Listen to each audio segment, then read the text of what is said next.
Hello and welcome back to Skepticus. Today we're diving into a topic that often makes people squirm, but one that the data increasingly illuminates. The undeniable correlation between education and religiosity, or to put it more provocatively, the question of why religion and being uneducated often seems to go hand in hand. Now, before anyone gets offended, let me be clear. I'm not here to insult anyone's intelligence or to declare that every religious person is uneducated. That would be a gross oversimplification and simply untrue. What I am going to do is lay out some fascinating data, much of it drawn from the observations of renowned astrophysicist and science communicator Neil deGrasse Tyson, about how religious belief patterns change dramatically across different educational and professional demographics.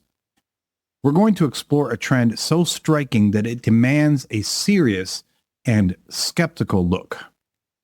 Some time ago, I watched a presentation by Dr. Tyson, which, while several years old, presents a compelling snapshot of this phenomenon. While the exact percentages that he cites might have shifted slightly today, as he himself cautions, the general point, the trend, remains incredibly instructive. We'll be using his framework to ask, why is it that higher education, especially in the sciences and philosophy, seems to correlate so strongly with a decrease in religious conviction? Is it just a coincidence? Or does it point to something more fundamental about the nature of belief, knowledge, and critical thinking? We'll start by defining what religious means in the context of these surveys, because it's not as simple as asking if you celebrate Christmas. Then we'll walk through the striking data, moving up the ladder of education and expertise from the general population to advanced degree holders, to scientists and engineers, to the scientific elite, and finally to philosophers, where the numbers become truly astonishing. Along the way, we will examine how religious apologists respond to this data, how they often weaponize it against science, education, and reason itself, rather than reflecting on what it might imply about their own claims. And finally, we'll shift to a more pragmatic perspective, asking a very direct question. Which side of this intellectual divide do you want to be on when it comes to understanding the world? You might find that aligning yourself with certain groups, even without sharing their exact professional path, can profoundly shape your understanding of reality.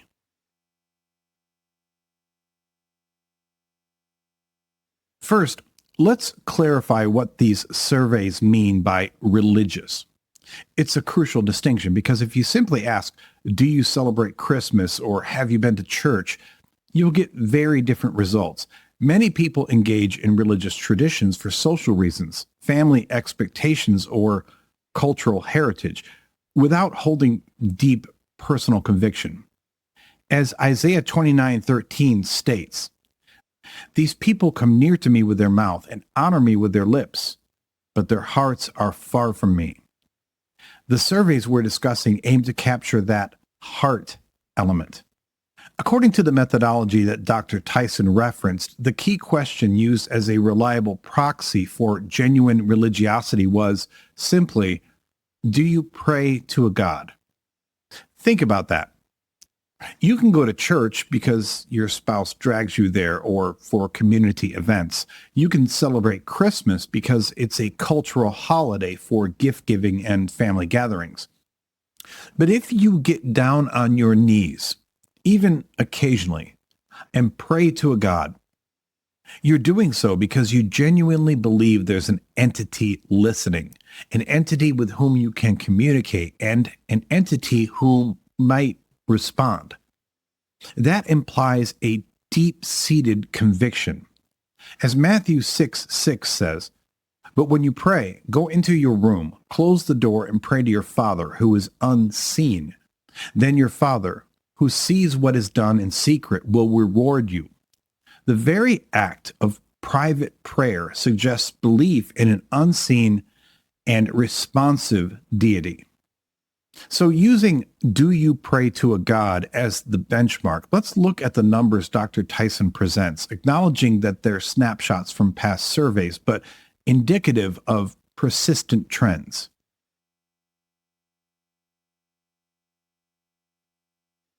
Let's climb the ladder of education and intellectual rigor, observing how the percentage of people who pray to a God steadily declines.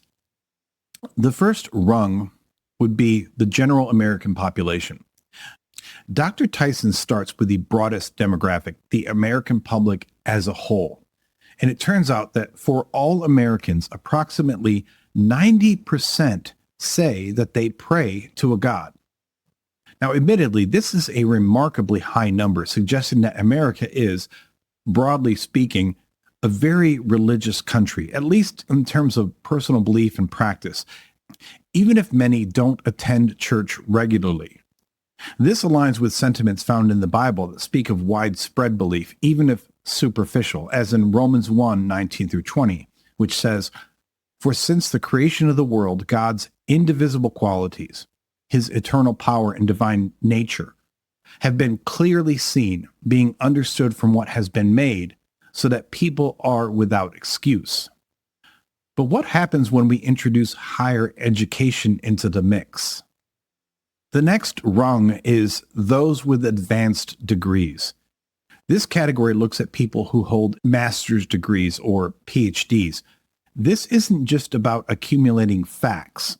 An advanced degree typically requires you to engage in original research, critical analysis, and often to challenge existing knowledge. It demands a more rigorous, questioning mindset than an undergraduate degree, which often focuses on the assimilation of existing information. And among those with advanced degrees, the percentage who pray to a God drops to approximately 60%. Now, while that's still a majority, that's also a massive 30% drop from the general population. It's a significant shift. Something about the process of advanced education seems to correlate with a decrease in overt religious practice. Why might that be? Is it the exposure to more scientific understanding, challenging literal interpretations of Scripture? Is it the development of more sophisticated critical thinking skills that scrutinize claims more rigorously? We'll come back to that. The third rung is scientists and engineers. This next step narrows the focus further to specific disciplines. Individuals with advanced degrees in hard sciences, mathematics, and analytical engineering fields, physicists, chemists, biologists, engineers, and so on. These are fields that explicitly rely on empirical evidence, verifiable data, peer review, and the scientific method. They are, by their nature, about understanding the natural world through natural explanations. Amongst these scientists and engineers with advanced degrees, the percentage who pray to a God falls to approximately 40%. That's another substantial drop. We've gone from 90% in the general public to 40% among those whose careers are dedicated to understanding the fundamental workings of the universe through observation, experimentation, and verifiable data. This statistic raises a profound question. If the scientific method is designed to uncover truth about the natural world, and religion purports to offer truths about the supernatural, why do those most steeped in scientific inquiry appear to find less and less reason to pray? Is there something about the scientific worldview that inherently clashes with traditional religious beliefs? As 1 Corinthians 13, verse 12 says, "For now we see only a reflection as in a mirror. Then we shall see face to face. Now I know in part, then I shall know fully, even as I am fully known." Science, in a way, aims to move from reflection to clearer sight, constantly updating its understanding. perhaps this process leaves less room for knowing in part based on faith alone. The next level on the ladder is the elite scientist. This category drills down to the absolute pinnacle of scientific achievement and recognition, members of the National Academy of Sciences. This is an incredibly exclusive group, representing the very top tier of scientific minds in the United States, Nobel laureates, groundbreaking researchers, and those who have fundamentally reshaped our understanding of the universe. Among those members of the National Academy of Sciences, the percentage who pray to a god plummets to a mere 7%. Think about that. From 90% for the general American population, we're down to a tiny single-digit minority among the most accomplished scientists in the country. This isn't just a trend. It's an overwhelming inverse correlation. The deeper one goes into the process of scientific discovery, the more one relies on empirical evidence and natural explanations, the less likely they are to engage in personal prayer or profess belief in a deity. This certainly contradicts the notion that God's existence is clearly seen through creation for everyone, as Romans 1, verse 20 implies. For these individuals, it appears that the more deeply they look into what has been made, the less divine design that they perceive. The final step on the ladder is philosophers. This last group, and for me, the most thought-provoking, the philosophers, Dr. Tyson's data, particularly at the elite level, suggests that among professional philosophers, the numbers are truly astounding. While the exact degree level wasn't specified for this broad category, given the trajectory, it's reasonable to assume we're talking about advanced academic philosophers. And among those philosophers, the number who pray to a god is less than 1%.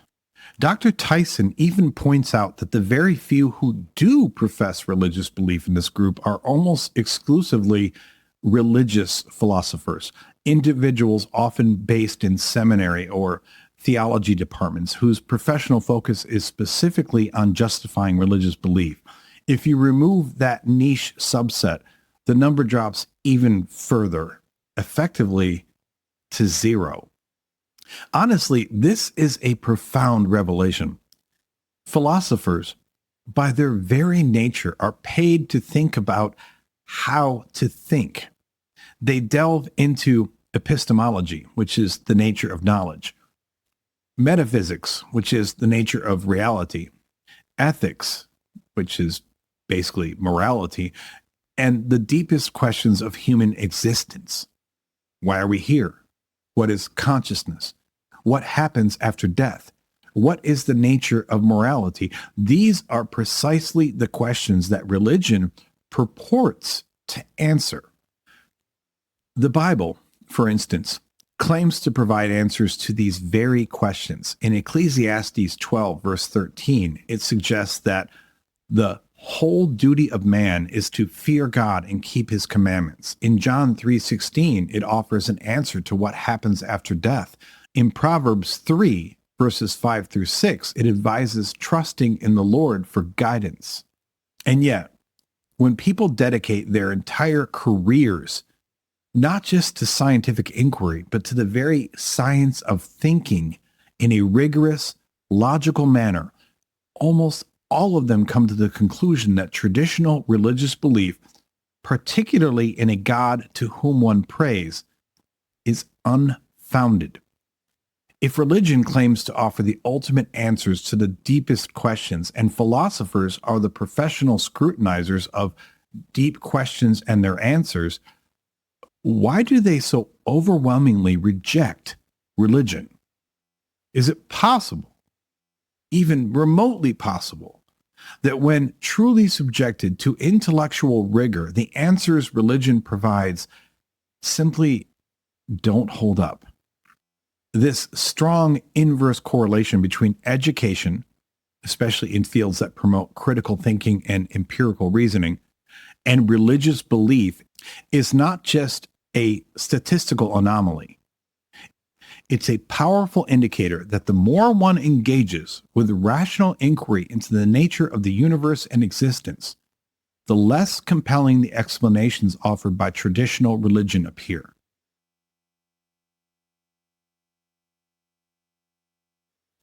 So, how do Christian apologists and fundamentalist religious groups respond to this overwhelming data? Do they pause, reflect, and say, perhaps we should reevaluate our position if those who dedicate their lives to understanding reality are consistently moving away from our claims? Of course, the sad, predictable answer is no, they do not. In fact, they tend to do the exact opposite. They hunker down, circle the wagons, and weaponize this data for their own defensive positions. This isn't just an observation. It's a pattern seen repeatedly in debates and in the public discourse. Here is how they typically frame it. They tend to present one of four different arguments, or maybe all of them at the same time. The first argument is that science is against religion, or science is godless. Instead of seeing the declining numbers as a challenge to their claims about God, they frame it as proof that science itself is inherently hostile to God. See, they'll argue, these scientists are godless. This is why science is against religion. It's a conspiracy of secularists. This narrative is especially prevalent in certain religious communities, creating an us versus them mentality. They might quote verses like Romans 1, verse 22, which says, although they claimed to be wise, they became fools, applying it to scientists who don't believe. This fosters distrust of scientific consensus, whether it's on evolution, climate change, or even basic cosmology. If science contradicts their sacred texts, it's not the texts that are wrong. It's science that's flawed or deliberately misleading. Another sad argument that they present is that education is dangerous or secular education is corrupt. This leads directly to an attack on education itself, particularly higher education outside of their own religious institutions. If advanced degrees correlate with less faith, then advanced degrees must be dangerous to faith. This is a significant driver behind movements like homeschooling in the U.S., particularly among devoutly religious, often fundamentalist Christian families. It's not just about wanting the best education for Johnny or Susie. It's often explicitly about providing a so-called education that deliberately excludes or reframes scientific and critical thought that might challenge their religious beliefs. They fear that exposure to secular education will lead their children astray, away from the truth that they think is found in their holy books. Proverbs 22, verse 6 states, start children off on the way they should go, and even when they are old, they will not turn from it. For some, the way they should go explicitly means shielding them from secular intellectual influences. The idea that a child from such an environment might one day become a physicist, an elite scientist, or, God forbid, a philosopher, and then reject religion is often their worst nightmare. Another argument that they deploy is against reason itself. In other words, they say, trust only the good book. When confronted with the intellectual rigor of scientists and philosophers, some apologists retreat further, essentially saying that reason itself, outside of divine revelation, cannot be trusted. They will circle up and declare, this is why you can only trust what's in the good book. They argue that all the published material from these scientists, these Academy members, these Nobel Prize winners, these established and respected philosophers, that all of that material simply cannot be trusted. Instead, All you can really trust is what Jesus told us in the text and what the Gospels say and what the Old Testament says. That's the only real reason or education that you need. Admittedly, this is a radical anti-intellectual stance that demands a blind faith that overrides all empirical evidence and logical reasoning. It echoes Proverbs 3, verse 5, which says, "Trust in the Lord with all your heart and lean not on your own understanding." Trust in the Lord with all of your heart and lean not on your own understanding. This verse is often interpreted to mean that human reason is fallible and should always be subservient to divine revelation, even when the two seem to contradict. And finally, there is the elitism accusation. This data about people being less religious as they gain more education is often used as ammo in a broader culture war against elitism. For those entrenched in Christian fundamentalist camps, they often cast a jaundiced eye toward almost all higher education, unless it's a religious institution like Liberty University or a seminary. They dismiss all findings from mainstream universities and scientific bodies as coastal elitism, a liberal vanguard. They refuse to consider that there might be a legitimate intellectual reason why the more education one gets, the less faith one has in standard religious principles. Instead, they simply hand-wave it away. Those elites in their ivory towers, the colleges on the coast and in the big cities, they don't love God, and that's why they turned away. They're wicked. This narrative allows them to dismiss inconvenient truths without engaging with the underlying intellectual challenge. This pattern of response is incredibly telling. Instead of introspection, there's entrenchment. Instead of critical analysis of their own claims, there's an attack on the very tools of critical analysis. It reveals a deep-seated fear of intellectual inquiry when it leads to conclusions that contradict deeply held beliefs.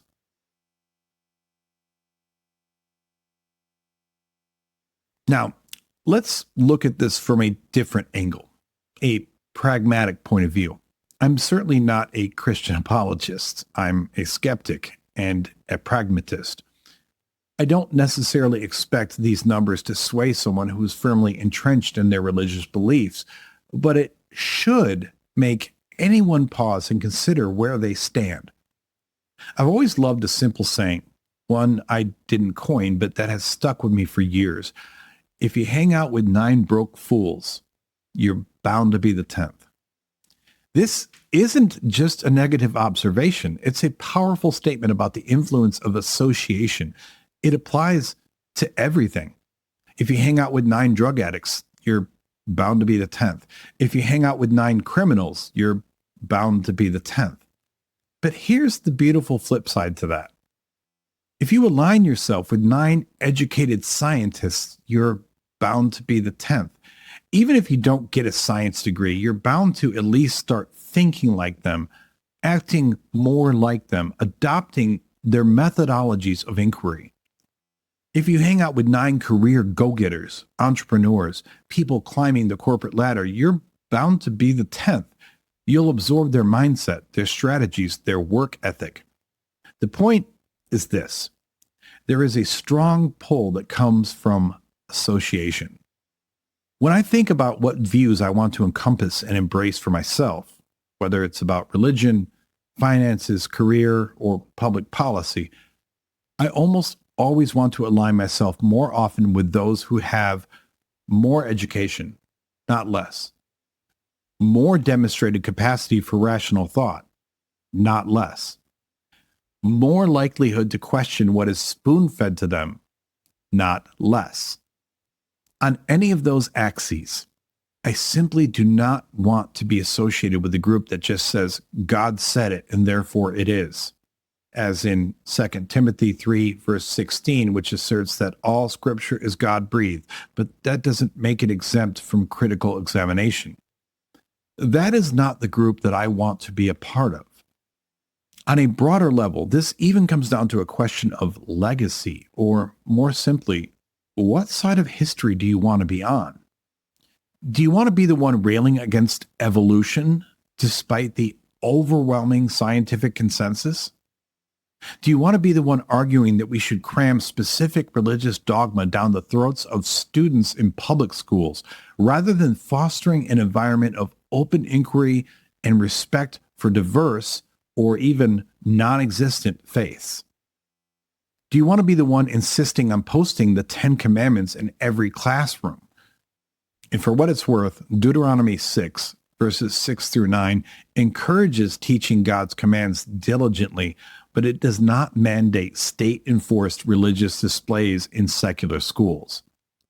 And do you want to be the one saying that the earth is only 6,000 years old, despite geological and astronomical evidence that is overwhelmingly against that conclusion? Even if you don't know all the answers, even if you're not entirely sure where this all ends, and even if you sometimes question if you are entirely right, at the end of the day, which side do you want to be on? Let me give you a personal anecdote that illustrates this point. I'm old enough to remember when global warming, now more commonly called climate change, first started hitting public consciousness. Scientists had been reporting on these trends actually since the early 60s, and it started gaining media traction in the 80s. But for me, it really became a widespread public discussion in the early to mid 90s. And I'll be the first one to admit to you, when I first heard about it, I was skeptical. Like many, I had seen those infamous Time magazine articles from the 70s positing a new ice age. I'd seen other sensationalized popcorn reports in the media about scientific trends that were poorly reported and later reversed. So I had a healthy degree of skepticism. I also understood that weather is not climate. A few hot days or a few more storms don't equal a long-term climate shift. So for a while, I held my doubts. But there came a point by the late 90s where I realized that I was swimming against an increasingly overwhelming tide of scientific consensus. It wasn't just a few reports or a couple of published papers. It was a scientific consensus, not only that the globe was warming, but that it was largely man-made. If you doubt this, do your own research. It's not hard to find the vast majority of scientific bodies agreeing on this matter. When I realized this, yes, I did more reading. I still wanted to learn as much as I could from a layman's perspective, but I also asked myself, do I want to be that guy who's on the other side of the 40% of scientists and engineers, or the 7% of elite scientists who are essentially joining voices together to say, this is a thing. The data is becoming overwhelming, and if you're not seeing it, it's because you're not paying attention. Put simply, no, I don't want to be that guy. It doesn't help me to simply thumb my nose at the scientific community as a whole and then have the insane hubris that it would take to say, you're all wrong. I, without any advanced degrees, am right, and you all should go back to the drawing board. We should do nothing to change our policies or practices because you guys just need to figure this out better. The hubris required for that position is, quite frankly, insane. While there are plenty of people with that much hubris, it's not a path that I am willing to take.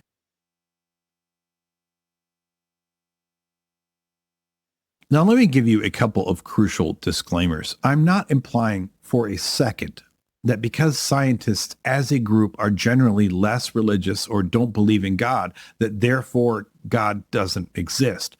That is a logical fallacy known as an appeal to authority. One position does not automatically follow from the other.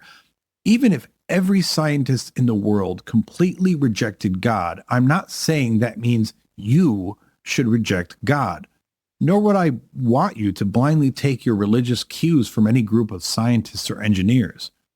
Their expertise is in their field, not necessarily in theology.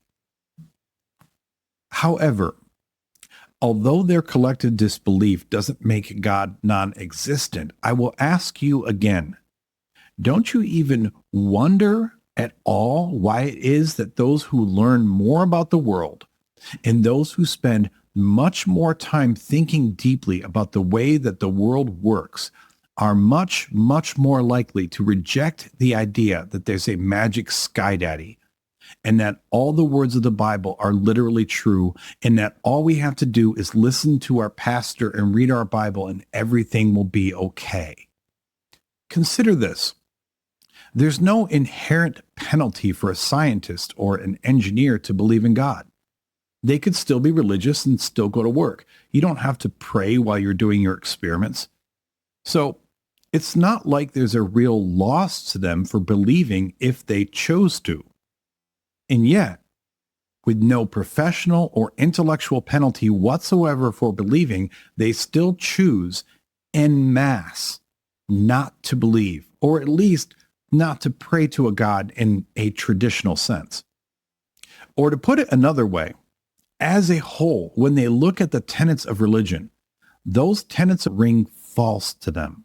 And yet, so many of us who may not have much formal education in these critical fields still want to say, oh no, I believe in the good book.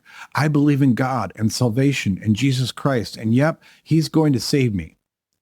This is a profound disconnect. To be fair, there is a logical fallacy in saying if the scientists don't believe, then it must be wrong. But there is real, practical value in looking at our associations at all times. Again, going back to my folksy little saying, if you align yourself ideologically with 9 highly educated scientists on some level, you're bound to be at least the 10th one who thinks somewhat similar to them. You're bound to think more logically and more critically about the world around you. Or you can just say, nope, this is what the good book tells me, and that's all I care about, referencing verses like Psalm 119, verse 105, your word is a lamp for my feet, a light on my path, implying that only the Bible is needed for guidance. Finally, I would just say this. You don't have to blindly accept the viewpoints of educated people just because they're educated. Being educated doesn't make you perfect. It doesn't make you happy. It doesn't solve all of the world's problems. But would you reject educated views in other, more practical areas of your life? For example, if an engineer believes that we need to fix this airplane before it takes off, do you want to tell them, no, I don't care what your thoughts are on this? Or are you going to say, oh, maybe we should get off the plane? Or do you just want to grab your Bible and have faith, perhaps relying on Psalm 23, verse 4, which says, even though I walk through the darkest valley, I will fear no evil, for you are with me. If a doctor says that you need critical brain surgery to remove a malignant tumor, do you want to go with his recommendations? Or do you want to say, you know what? This idiot doesn't believe in God. So why am I going to take his advice about my malignant brain tumor? I'm just going to go grab the good book, go to church, pass around the collection cup, and I'll be good. This would be an extreme application of faith over expertise, echoing Matthew 17, verse 20, which says, if you have faith as small as a mustard seed, you can say to this mountain, move from here to there, and it will move. Nothing will be impossible for you. That sounds comforting, but it doesn't really do anything for you. In almost any other area of life, not just practical scientific areas, but even general life advice, if I told you that there is a highly accredited, multiple degree doctor of some scientific discipline who lives a few doors down, and he has advice for your retirement account, or how you should steer your kids to the right educational programs, or how we should evaluate the public policy of our politicians, you'd probably listen to him. Of course, you could reject all that advice because the mere fact that he's a scientist and has these credentials doesn't make him right on every single thing. But it still seems like a significantly better bet to get that advice from this highly educated person than to get it from your local preacher or from a book that was written by dozens of people thousands of years ago, whose true authors we often don't even know, and which is full of stories that cannot be confirmed by any external evidence. You can take that however you want, but I know where I'm going to put more of my faith. It's not going to be on the words of some mystics from thousands of years ago, or the words of some cultists who are following the idea of a savior from a couple of millennia ago.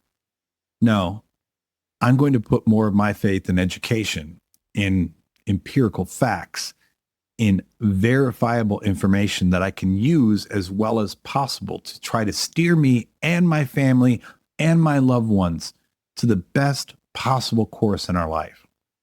If you think the only way to steer your course is by reading that book, then more power to you. Thank you again for joining me here on my channel, Skepticus. This has been another episode of Cynical Sermons. If I have said anything wrong or mistaken or need to be corrected in any way, I would love to give an opportunity here for Yahweh to intercede and tell me what I have screwed up. Or Jesus. Or the Holy Spirit. Or Vishnu. Allah, someone, anyone. Yeah, they're not really very responsive. So, okay, I guess they've endorsed this video. Thank you for being here. I am really appreciative of your patronage and your viewing. Please like, please subscribe, please do all the things. And please watch the rest of my videos, all of them, every damn one of them, or not, I don't know. But until I see you again, lo, I say unto you, stay skeptical.